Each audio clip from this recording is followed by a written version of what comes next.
The San Francisco 49ers are tied for the best record in the NFL through 5 weeks.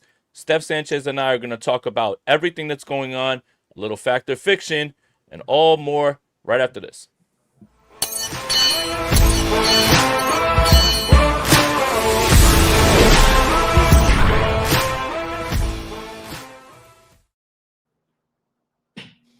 I'm Jason Aponte. That's Steph Sanchez. This is the Bully Ball Podcast on the Gold Standard Podcast Network, the only 49ers podcast that is not in first place due to strength of victories. Steph, how are you? It's good to see you after a week off. I'm great. I'm great. I mean, yeah, coming off an electric win, Thursday night football, had You fun were in there. LA. I know. The SoFi most definitely pumps noise in there, just so we're clear. It's pretty obvious. Um, but in any case, it was an all timer. I think that was an instant classic. For sure, absolutely. And I knew that they pumped in noise in 2021 when I was there for the NFC Championship game because I'm like, where's this noise coming from? It's all Niners fans in here. So sneaky SoFi. But before all that, Steph, friends have rivalries. We're competitive. You and I faced off this week in fantasy football in our dynasty league on Sleeper.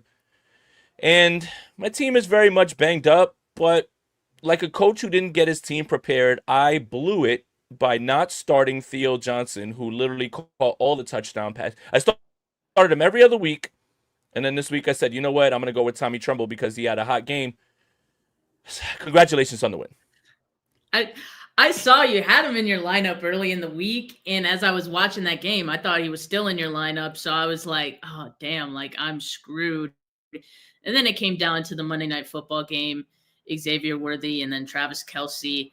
I hate when these matchups come down to the Monday Night Football games because when you got to wait a little bit longer, and then it Mm. all comes down to usually just a one player.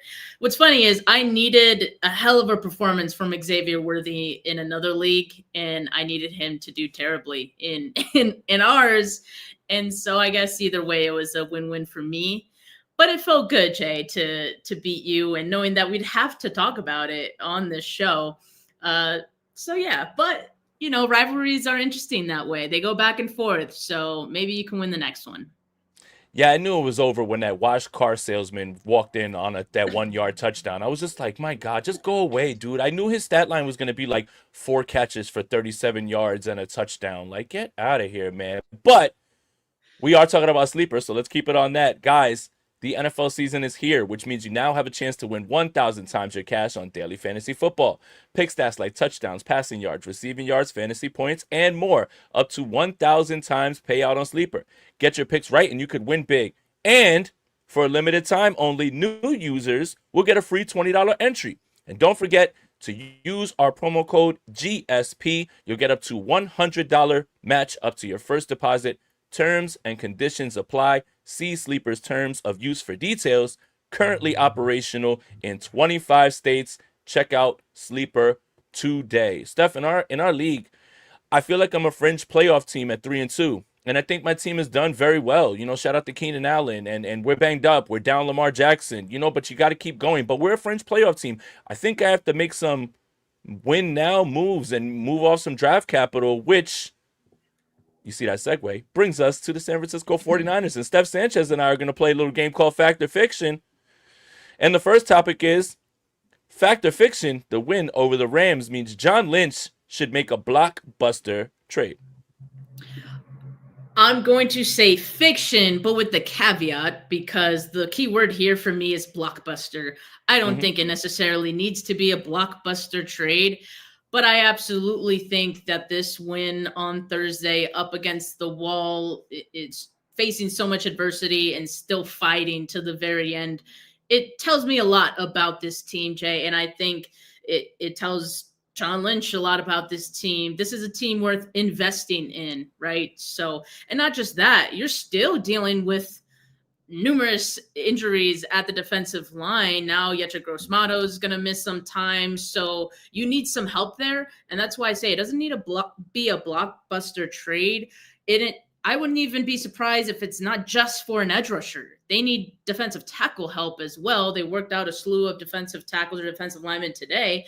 So they're looking. We're already seeing some trades happening across the league. I'm sure the 49ers are already putting their feelers out there. But yeah, I wouldn't be surprised if they make 2 mid-round, late-round, maybe a conditional pick type of trade, before the deadline. I say fiction. I don't know about a blockbuster, and I want to explain myself here.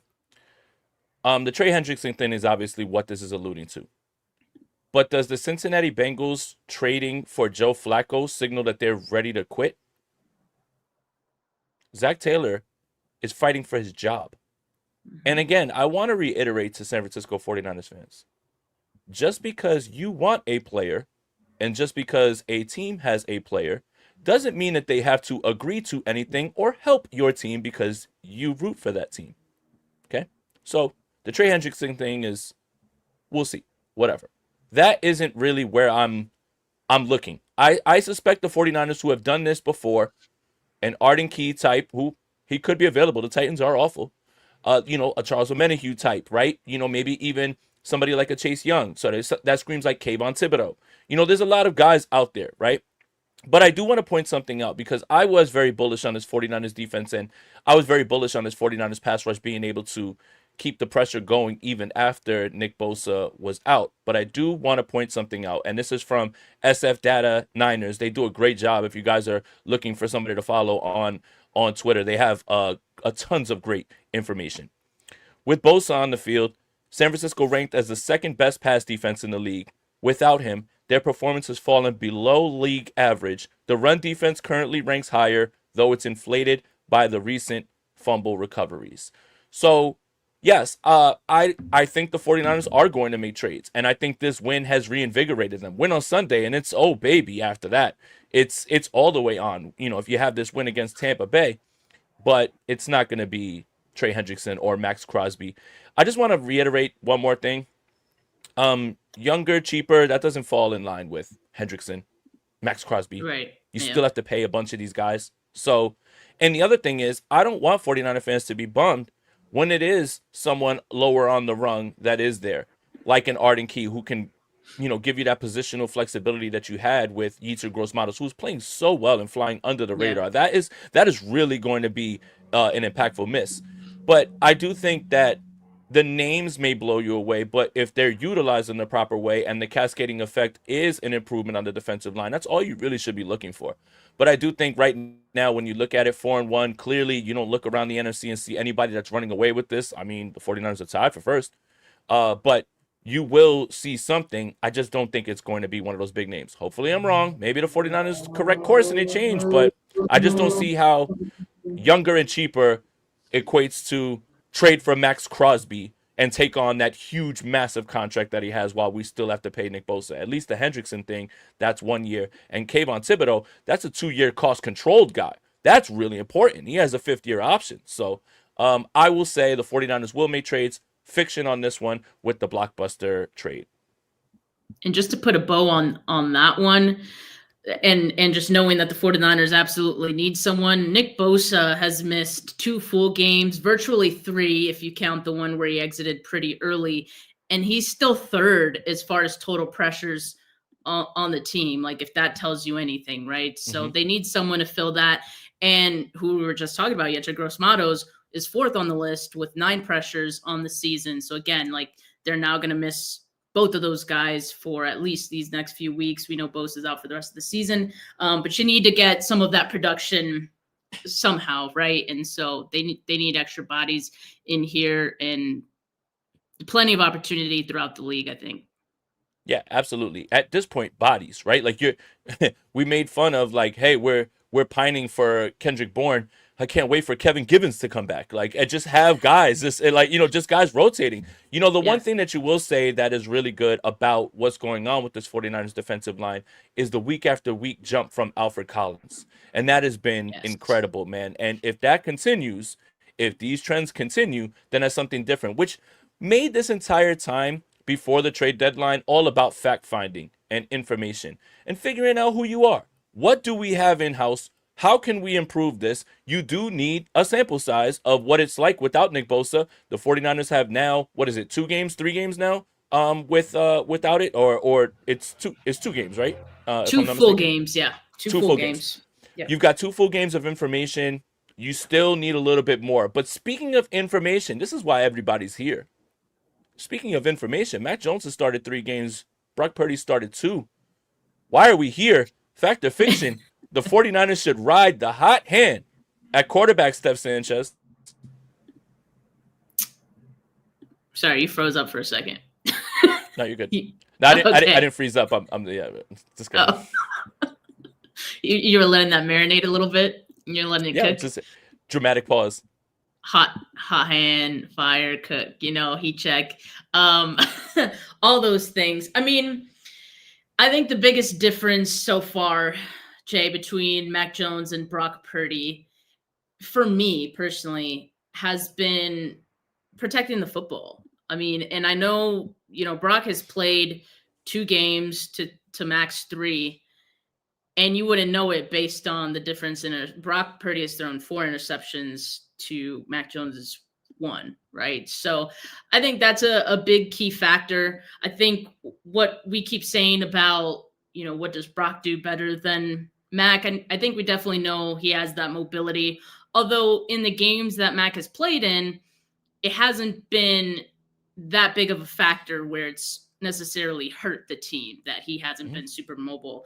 And in 2 of those games, he's literally been playing with like 1 good leg, so I think that's not a huge worry for me.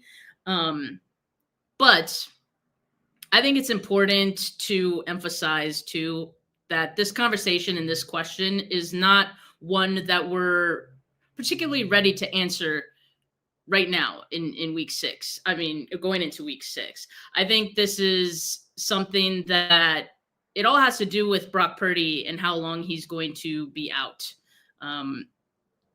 And I think you have the luxury with a quarterback like Mac Jones right now. You have the luxury that if he's playing well, you could put Brock Purdy on ice for however long until for sure he is 100%. And because there is a price on, Brock Purdy and, the value that he has on this team, I think it's kind of a double-edged sword for Brock in a way because he costs so much. It's what's going to keep the 49ers wanting to protect their investment. And so in that case, it's going to mean he probably misses more games because they're going to wait until he's absolutely 100%.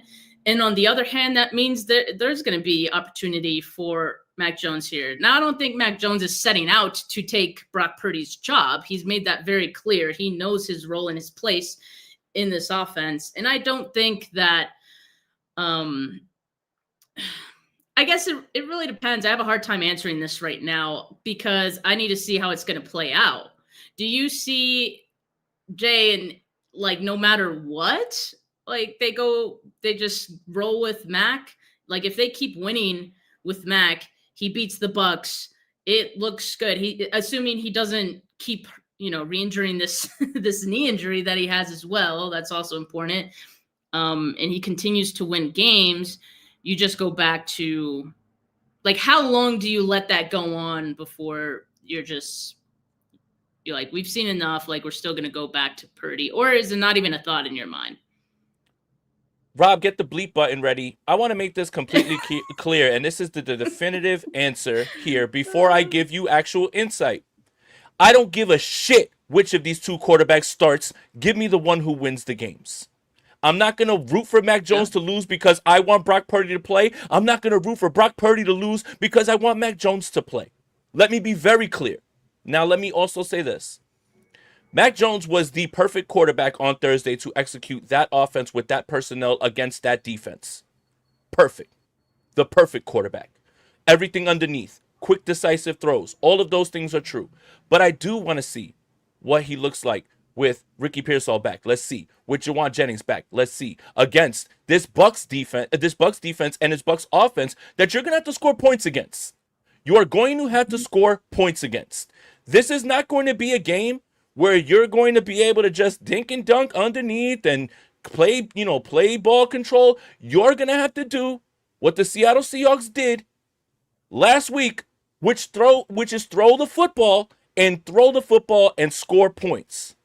So I don't care. But I do want to see what Mac Jones looks like with this full complement of weapons. Obviously, no Kittle, right? But I do want to see him have to push the ball a little bit further downfield because of the personnel that he has, because you can take those chances against that Rams defense.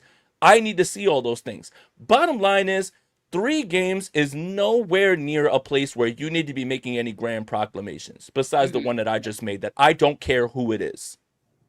But I need to see more information. I need to see Brock as healthy as possible. What is it about, like, just seeing how this plays out? And if we're going off of recent history, which I don't want to be a negative Nelly, one of these guys is going to get banged up, so you better hope you have the other one just in case, because this is just what it's been. There's nothing wrong with having 2 good quarterbacks. What the 49ers have is a franchise quarterback and a backup who's a starting level quarterback. That's the best way you can put it. So for now, no grand proclamations. Brock's still the guy when it's time for him to get ready, but we'll cross that bridge when we get there. As of right now, whoever's the guy that gives them the best chance to win now and stack these wins is who it should be. And this idea that the splintering of you need to be on one side of the other is nonsensical and silly. Yeah, and I feel like we've had similar conversations in the past because the 49ers always seem to find themselves in these like quarterback dilemmas where one of them gets hurt and someone steps up and, they do well. But to kind of draw parallels to past situations as well, you think about Alex Smith and Colin Kaepernick, think about Jimmy Garoppolo, Brock Purdy. You have to take into account that I think at that time, the 49ers were entertaining the idea, or at least okay with moving on from either of those guys. And I think in this case, it's a little bit different. 49ers literally just paid Brock Purdy.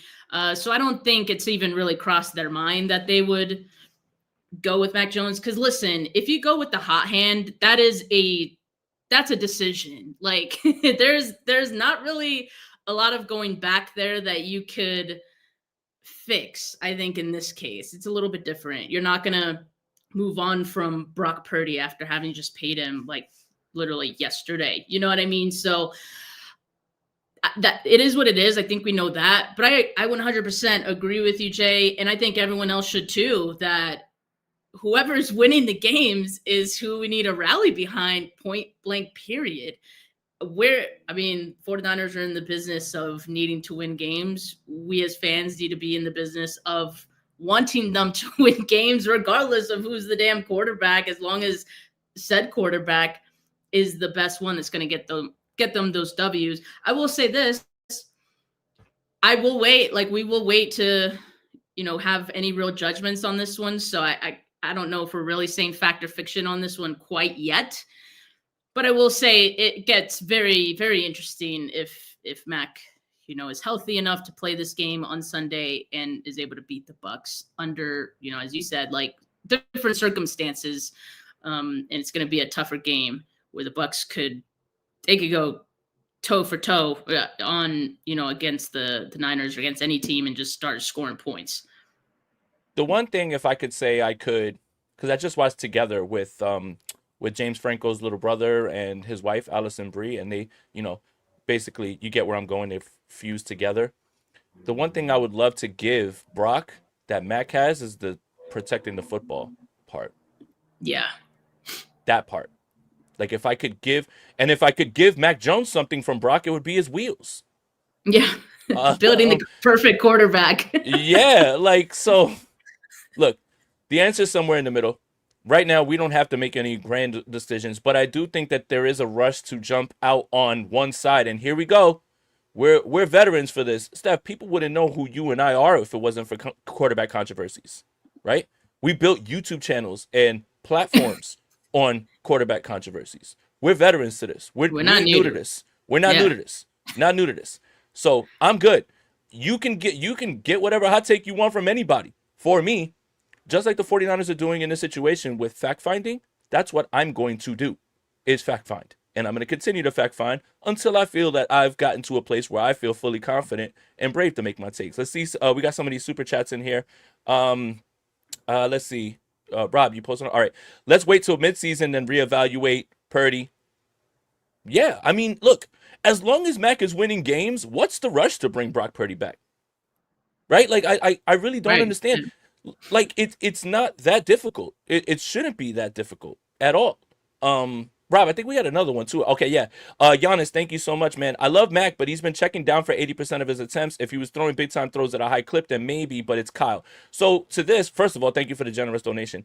To this, I would say that game plan was very specific to the personnel that he had of Kendrick Bourne, Demarcus Robinson, and God, I'm blanking on who else was out there. Like it didn't even look like that's how bad it was. But these aren't natural separators, right? So I want to see Mac, and this is why I need more information. I want to see Mac with a fully healthy Ricky Pearsall, with a fully healthy Juwan Jennings, maybe even a Brandon Ayuk, where the ball gets thrown down the field a little bit more as a product of you getting guys who can separate. When the 49ers have Demarcus Robinson and Kendrick Bourne on the field, they don't have natural separators. They have to create that space, and that's what Kyle Shanahan and Mac Jones did, and that's what they did as a masterclass. That's one of Kyle Shanahan's best game plan games of all time. You understand that the Rams are deep zone. They're going to keep dropping deep zone. Cool. We're going to hit you underneath, and we're going to get our yak, and we're going to get the ball out quickly to supplant that pass rush. So I just think that was specific to that. I don't think Mac is gun shy.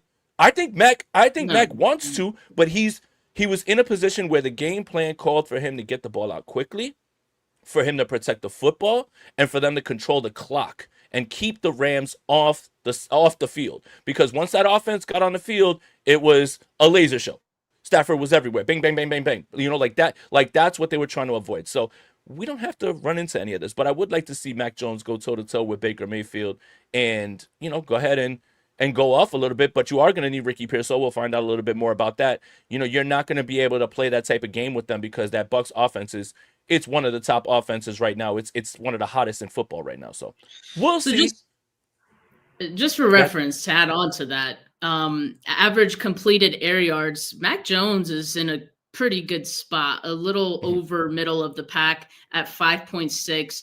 That is just 0.1 above Josh Allen and Baker Mayfield, who we were just talking about, 5.1. So he's, like, just to put it into perspective, like, yes, throughout the 3 games that Mac has played in, it hasn't all been dink and dunk. To Jay's point, the game plan against the Rams, it really depended on them doing that, and otherwise, and you saw how many times he was on the ground or getting hit.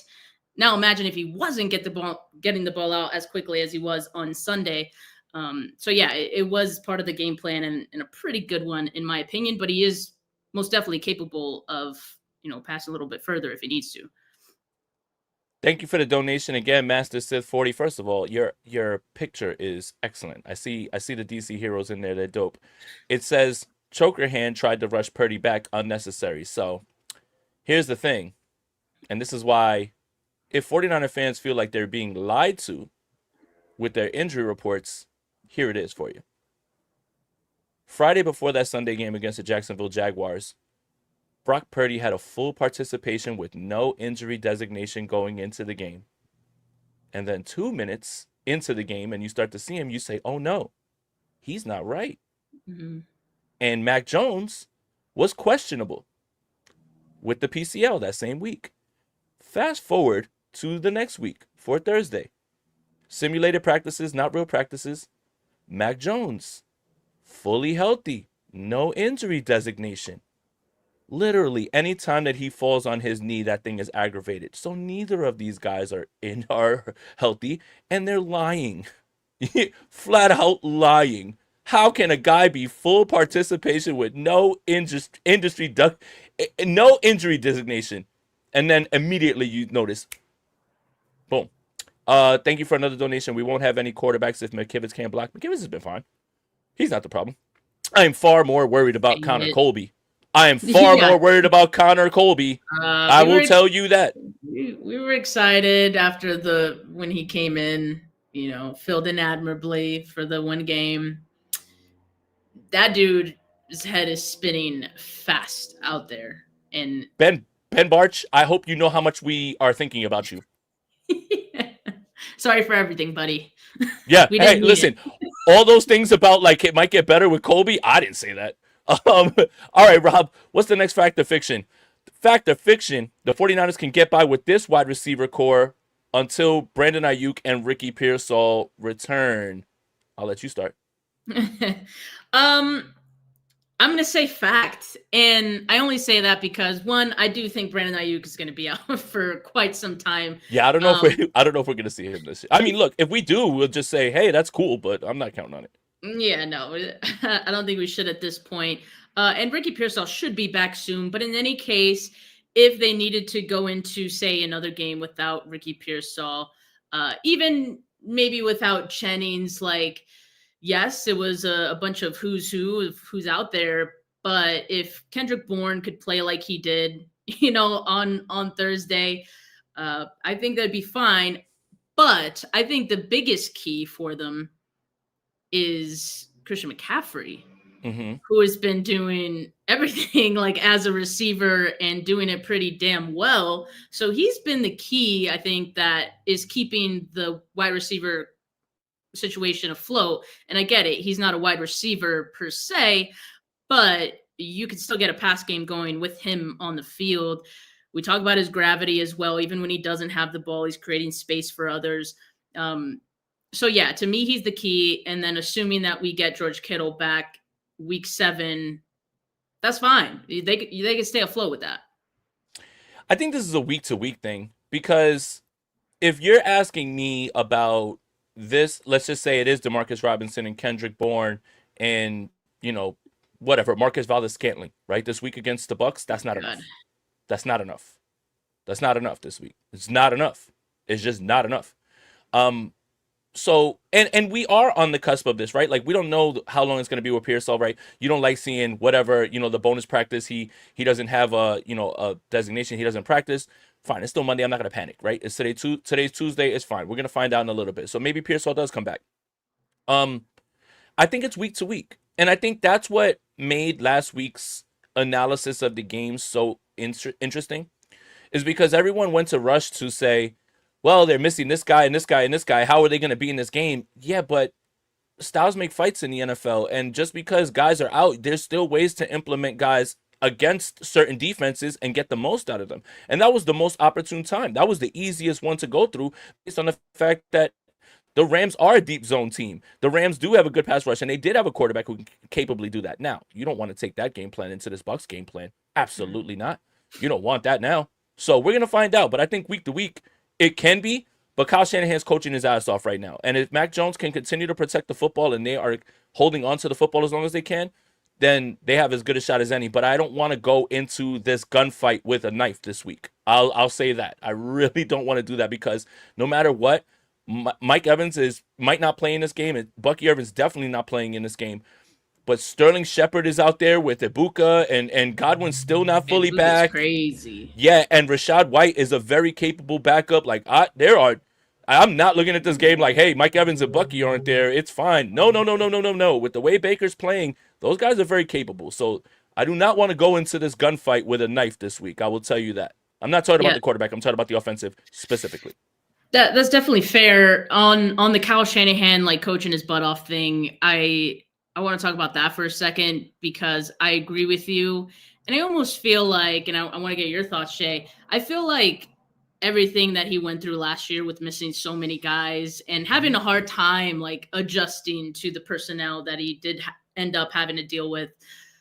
I feel like he learned from all of that and almost made a concerted effort like in the off season to be like, whoever is out there, I'm going to find a way to make this work because it looks way more put together, even when there has been some randos out there. And, we've seen it with our own 2 eyes. There's been a lot of randos out there, especially in the wide receiver group. You don't have a run game going. Like if you looked at all of those things going into the season and you knew that was going to be the case, we'd be like, oh God, like this is going to be really ugly.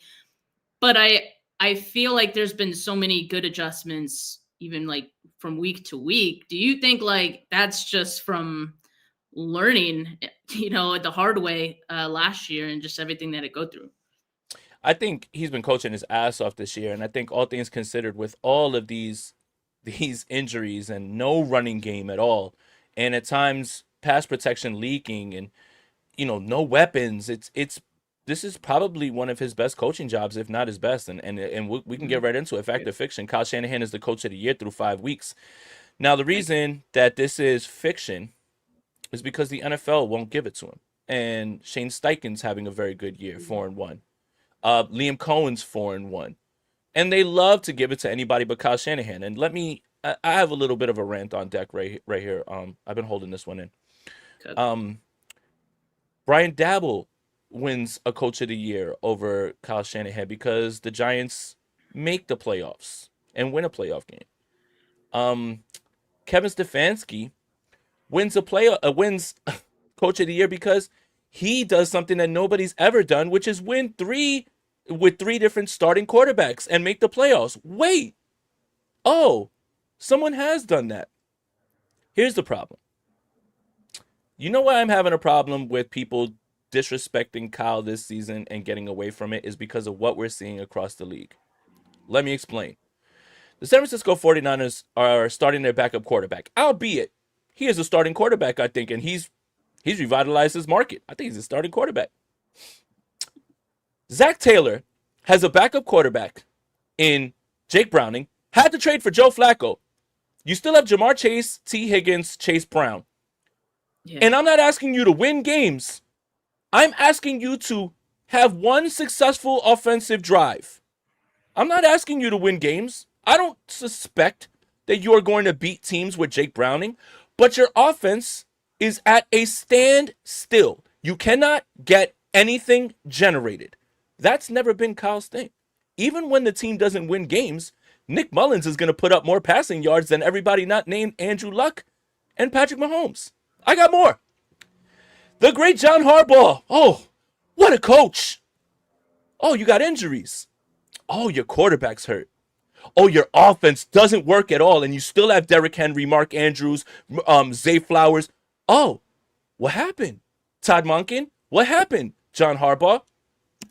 Do you see what I'm saying? Everybody around the league is giving passes to everyone else for being backups and all that stuff and having backups. And Kyle Shanahan is literally making every time that he has this opportunity into a quarterback controversy because of the type of coach he is. And people don't care about that at all. But Kevin Stefanski does it, and he wins coach of the year. One more example, and I don't want to pile on the guy because he is going to be fired soon. Mike McDaniel, when Tua Tagovailoa leaves your offense and Skylar Thompson has to start, or anybody else, what on earth happens to that offense? It goes to an absolute screeching halt. Can't even get first downs. Can't even function.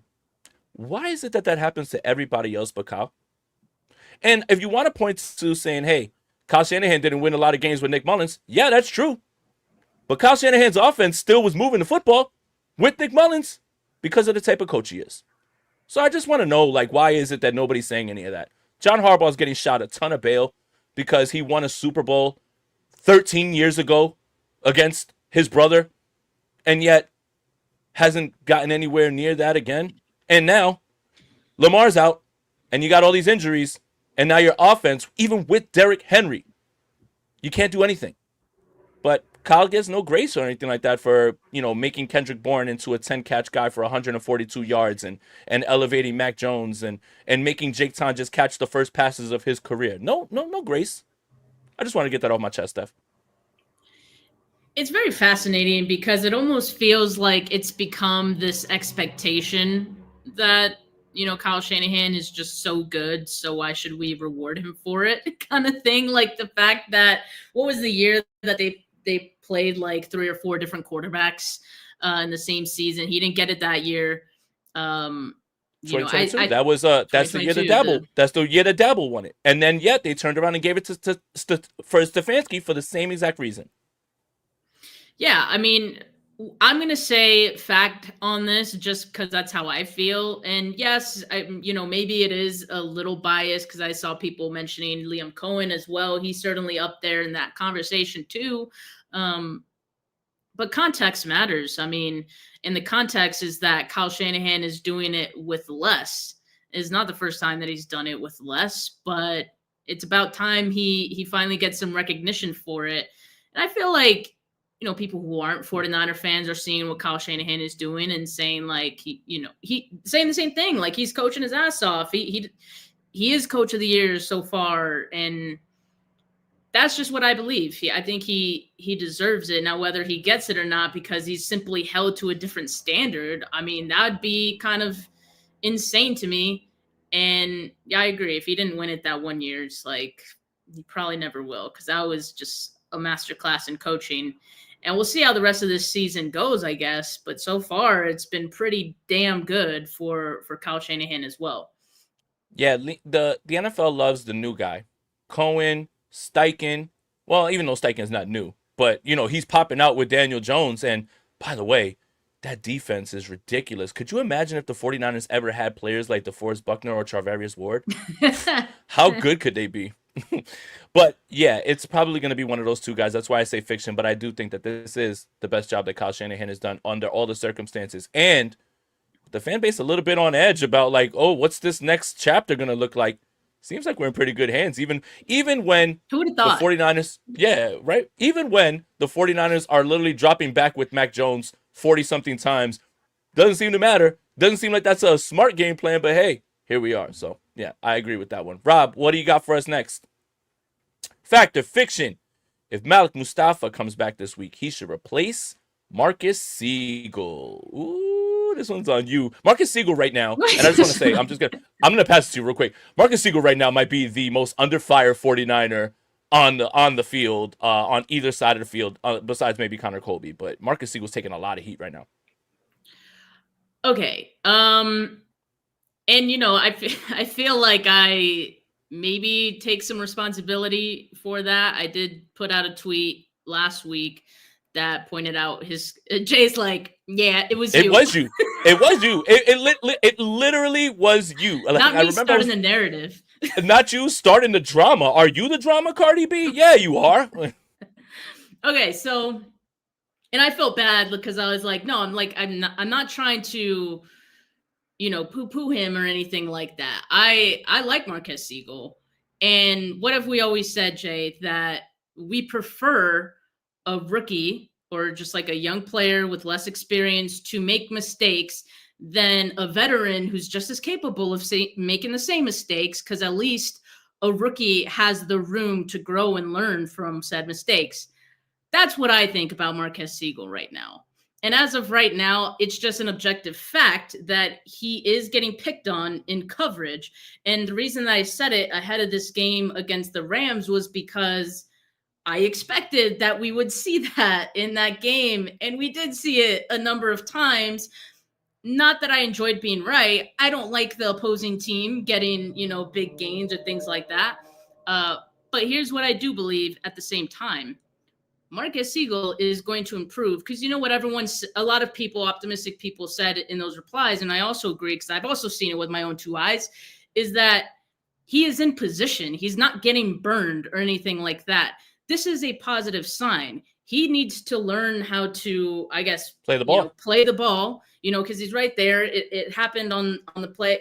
Was it Ferguson? Yeah, it was Ferguson, right, on that one play. And he gets his hand in there, just, not enough strength. And that's a big man.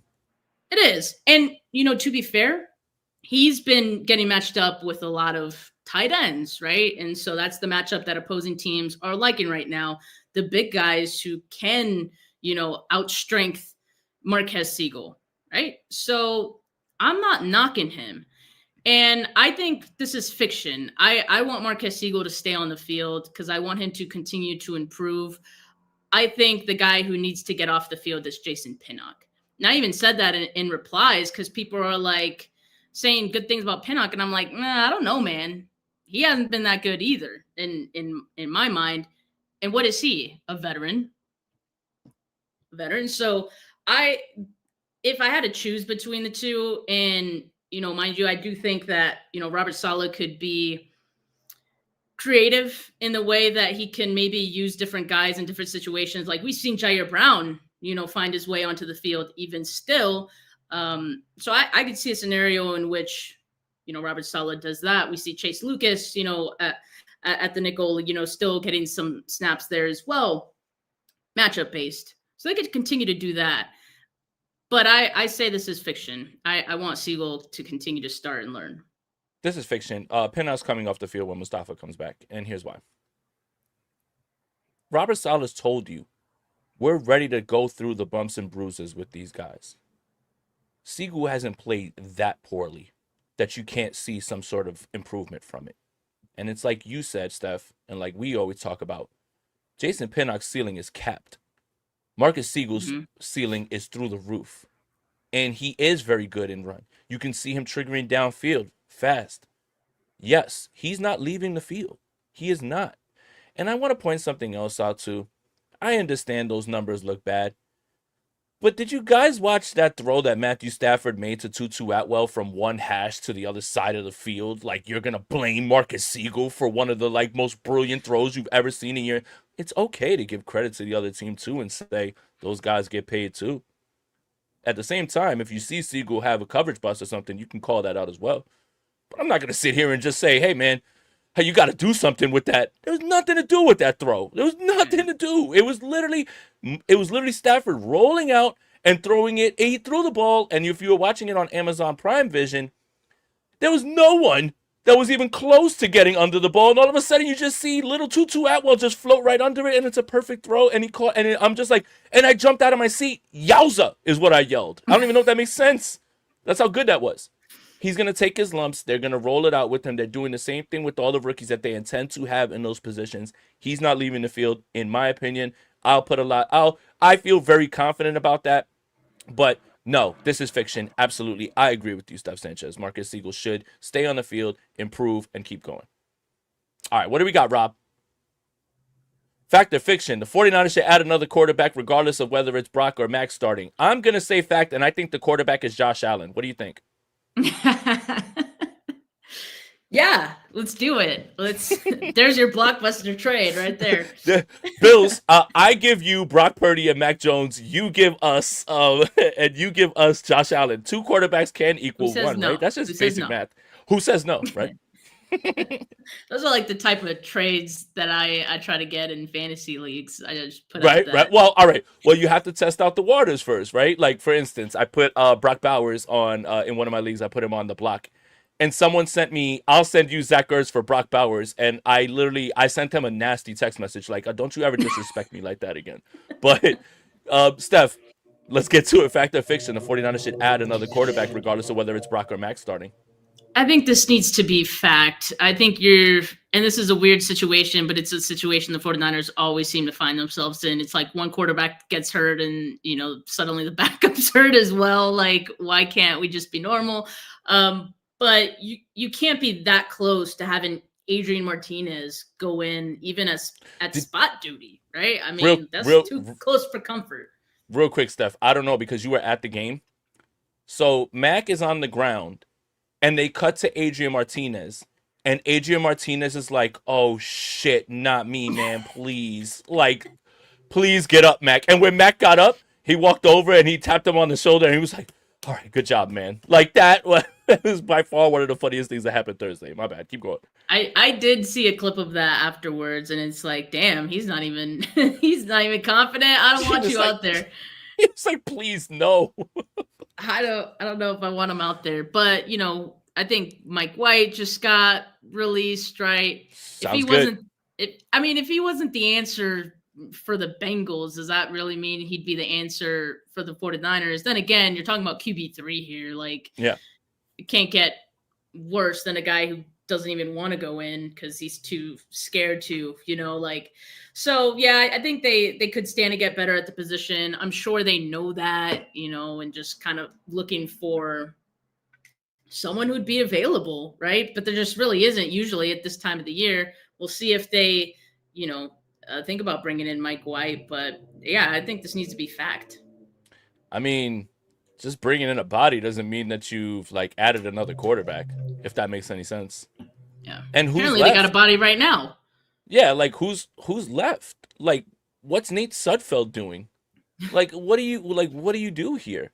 Right? So you feel good about having two, um, but who realistically can you get to add? And it just I don't know, man. It It's is what tough. it It's is. slim Yeah. pickings. Yeah, it's the guys that are available on October 7th to play quarterback aren't exactly the pick of the litter. Let's just say that. And I want to be very nice about that because they are NFL football players. And we have seen guys come off the street and play very well. Joe Flacco got up off the couch, and that's literally what won Stefanski the coach of the year. Kendrick Bourne was unemployed. All of a sudden, career night, 10 catches, 142 yards, never happened. But, we might be getting dangerously close to Jawan Jennings playing quarterback, man. And I think that is the big brain scheme about Kyle is you keep Jawan Jennings around because he was a quarterback, and just in case we need to play anybody, it would be him. But yeah, no, seriously, there's just nobody you can go out there and get. You would just have to take your lumps with Martinez, and it would be a variation of the Josh Johnson offense that we Yeah. saw in that Eagles game. Like it just would have to be that way, unfortunately. I don't want to think about that. I don't want to live in that world, Steph. So we're gonna move on to the next topic. Let's do Rob, it. hit us with the next one. Fact or fiction? Steph's fit tonight is straight fire. This one's out of nowhere. What is this about? We didn't talk about this in the What? pre-show. Okay, you guys wanna take Rate a the look? fit. I mean, Rate the all fit. right, Yeah, yeah. stand up. Rate the fit. Let's rate it. It's just it's just like a athleisure, sort of sweater. Uh huh. It's kind of cropped Yep. and it's got a little, zipper action going if you want to, get a little more casual with it. Is it? It's the baggy look, right? Like, and that's what's in now Yeah, again, yeah, right? Like we've yeah. we've gone through cycles of form fitting clothes from baggy to baggy. Everything happens in cycles. Soon we'll start wearing platforms and bell bottoms. But I think your fit is fire, Steph. I think your style is unique because it's you. And what I mean by that is everybody's style should feel like that, but it doesn't feel forced. It always feels like who you are. And that's what I really enjoy about your style, no matter what it is. If you're dripping it out with the sneakers that you have, if it's, wearing a hat, if it's not, the style is you. And that's why, a famous, I guess, poet said, clothes don't make the player make the clothes. And I think that's exactly where I'm at here with this assessment. Well, I like your Rob, do hat you have today. a yeah, thank you. Do you have another like real question about the 49ers, Rob? A Like, real a, question. a, a real question? Like here, that's all I got. Okay. Steph, honestly, I really was jealous that you were at that game, man. Last week was electric because I was so confident from the rip that the 49ers were going to go out there regardless of who was going to be there You and just were. I yeah. mean, I didn't get a chance to give you credit because I wasn't on last week's show. But man, I mean, what a call to make when the chips were down, but you did the homework and you stood on it.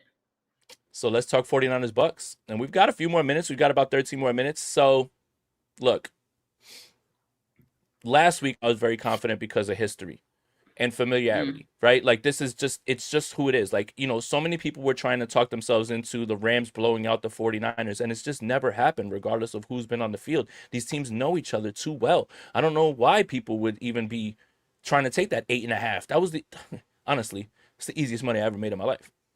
This week, the 49ers defense is up against it, against this Bucks offense. They are up against it.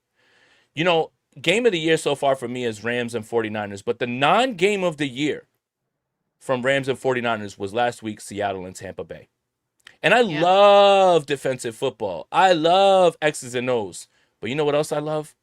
I go down the field and score, you go down the field and score. I go down the field and score, you go down the field and score. And who's going to make the play at the end? Obviously Sam Darnold has the interception off of the helmet, but he was excellent. It was a laser show. What a fun football game.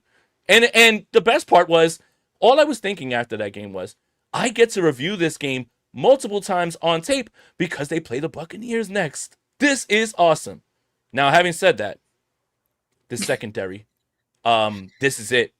This is it. You thought it was Puka, and you thought it was and you thought it was Devontae Adams. Devontae Adams and Matthew Stafford are clearly not on the same page yet, and Devontae Adams still is like top 4, top 5 in receiving yards or something. Oh well, that might have changed this weekend with all the big performances. But you're up against it this week. So what this game is, and what I'm going to be looking at, and when I said that I don't want to go into this game with a knife at a gunfight, is This is going to be a back and forth game in the same way with offense. You're going to have to score points.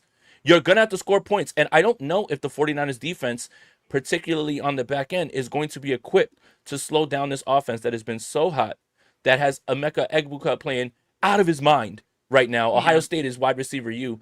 This is going to have to be a Kyle Shanahan offensive performance. And the data that I have to back that up is Kyle Shanahan's offenses have torn up Todd Bowles' defenses every single time that they played since 2019. Now, 2019 is a little bit different because they got 2 pick sixes from Jameis Winston in that game. If you remember, that's 14 points.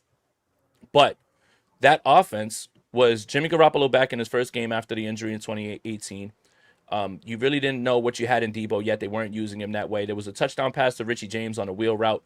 But for the most part, that offense kind of did what they wanted. And I want to go through some of the numbers real quick. So averaging in these last 5 games, 2.8 touchdowns per game, 22 first downs, 367 yards, 37.3 third down, and the 49ers have won out of their last 5, they have won 4. The only game they lost was in 2018 when Nick Mullins started and Dante Pettis was the wide receiver one. Jameis. 2022, Brock Purdy's first start, 35-7. The year after that, 2023, 27-14, Brock Purdy down the field to Brandon Ayuk. And then obviously last season, 23-20. The advantage in this game, this has to be a Kyle game, and this offense has to be able to score their points. It may not be on the ground, but you're going to have to score your points in this game, and this is how you're going to beat them because they are going to score their points on offense. So I think we have a lot of faith in Kyle Shanahan, and as we were saying, like, he's having a hell of a year. The issue with Kyle has never been moving the football. The ball is moving. It is getting to the red zone. The problem is it's getting inside of the end zone at a lesser clip, one of the fewest in the league, I want to say, just as far as what their drives end up in. I think it's like 6% touchdowns right now. So that has to change. I mean, something has to change there this week if you're going to have a chance to win, because this isn't the type of game where you feel like it's going to be won by field goals, right? It's just not. It's not going to happen. And while Pinheiro has been a hell of a weapon for this team, nothing but respect for my kicker. Nothing but respect for my kicker. See, you see what having like an actual kicker who kicks like can do for the morale of Jay. Like, this is complete 180. And that's all I asked was just get a guy off the street. But who listens to me? Yeah, but yeah, I think that's the one thing that if Kyle is going to make an improvement from one week to the next, as far as this offense goes, it's going to be figuring out a way to score. You know, I think we saw some positives last week. Of course, they did, score it a bit in the first half, using Christian McCaffrey. Jake Tunges has been, I think useful in the red zone as well. I think you continue to use that as much as you can. I also want to say this, like, I know we're worried about the secondary, and you might be looking, well, look what they did to the Seahawks secondary. And I get it. Like, the Seahawks defense is pretty good. They were missing some guys in their secondary for that game as well, which I don't think helped. But I do think that secondary healthy is probably better than the 49ers are right now. Just a lot of youth, a lot of inexperience. Baker Mayfield is playing at an incredible clip right now. Egbuka, as you mentioned, has been lights out. Like, he's been everything they thought he'd be, and probably way more than that. I mean, so far this season. So I'm most worried about him. Like, I think he needs to be your sole focus. And we'll see. I mean, 2 weeks in a row where you got Puka one week and then you got Egbuka the next. I mean, that's a tough ask. It's a really tough ask for this team. Hey, the 49ers held Puka to 85 yards. What? I know. That's good. No, but that is good, but there's not going to be a lick of defense played on Sunday. No. Which makes for fun football, but it also, as a 49ers fan, it makes you nervous because you just know your team. That's not their game, typically. Yeah. So, historical data against Bowles, Kyle owns him, but I think even when that Bucs defense was healthy, I would still be saying the same thing. Now they're down Jamel Dean. Their linebackers are susceptible. So again, the same thing that Kyle was doing to the Rams and putting them in the blender, you can probably expect that as well too. Yeah, this is game of the week, and you're gonna see some fireworks. I'd be very shocked if this one turned into a defensive struggle. I really would, because where's the defense gonna come from in this one? Like, it's gonna be who's going to make more plays on defense. Who's gonna protect the football? I do have Yeah. more good news. I know it's impossible, but I want you to come close real quick. I'm going to say this really, really, really quiet because I don't want to say it too loud. The Bucks are worse than the 49ers on special teams too. Ah, 2 weeks in a row. Oh, Kicker update. So there has to be, and I'm not talking about missed kicks. I'm talking about, you maybe get a nice little return, or you have one of those fumbles or something like that. Like, they are 31st in the NFL. And this is 2 weeks in a row that the 49ers are going up against a team that has worse special teams. And if you want to revisit last week, the 49ers won by getting turnovers at the opportune times, special teams blunders by the Rams, drop passes by the Rams. There is the pathway to victory, but it also has to go through you at least turning the ball over once, at least. I mean, I think if we say every week this is the week they're going to get an interception, it has to be right one week, right? But there is the pathway to this. I just don't think there's going to be much defense played, because think about this. In Seattle, Tampa Bay did exactly what they wanted to do whenever they wanted to do it without Mike Evans. And I think the defensive missing players is far more hurtful than it is Mike Evans and Bucky Irving, because Rachaad White is very good, and Ibuka is balling, and Godwin's rounding back into shape, and Sterling Shepard still got it somehow. I don't understand. And they have Tez Johnson as well too. And as long as Baker's playing that well, they're always going to be in it. So this is going to be a fun one. I'm going to be looking forward to this all week, man. I'm going to be pulling clips from all of those games that I talked about and posting them on the timeline and showing you like the ways that Kyle is attacked. Hopefully, Kyle, I know you follow me on Twitter and you crave my input so much. Hopefully you take a look and you see some of the things that you could run back against the Bucs that you have. But the 49ers have historically, under Kyle Shanahan, whipped up on Todd Bowles' defenses, and I'm so glad that Benally pointed it out. If Jake Moody makes his kicks, we're not even talking about that last drive that Evan Anderson has to stomp out, that drive, at the end of the game, because that's 9 points right there. So Thought he kicked his ass off. Better kicker in the building as well too. So yeah, I think that'll do it for this episode. Well, you know what? Before we do that, real quick, Steph, let everybody know what you got going on this week, as far as coverage and everything as well, and everything else that you're going to be doing. All right. Getting back to the regular scheduled program. So we'll be back with the show on Thursday. Make sure you guys check that out. Subscribe to my channel, Steph 49K. And as always, I do the preview shows with Kyle Posey of Niners Nation every Friday when the game is on Sunday. So make sure you guys check that out. It'll definitely be an interesting one to talk about. I'm sure we'll bring up some of the talking points you mentioned here, Jay. So yeah, it's going to be a lot of points will be scored. Are we betting the over on this one? I haven't looked at that yet, but probably.